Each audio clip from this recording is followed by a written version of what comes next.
Herkese iyi günler arkadaşlar. Bugün sizler için sevilen oyuncularımız Can Yaman ve Demet Özdemir'den çok romantik fotolarını sizler için hazırladık. Onlar Erkenci Kuş dizisinde başrolları paylaşmış ve sevgili olmuştular. Ve dizi bittikte yollarını ayırdılar. Can Yaman İtalya'ya gitmiş.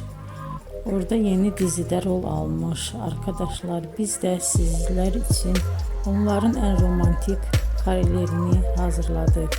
Arkadaşlar kanala abone olup yorum yazsanız, videoları sona kadar izleseniz çok sevinirim. Hoşça kalın. Bizden bu kadar arkadaşlar.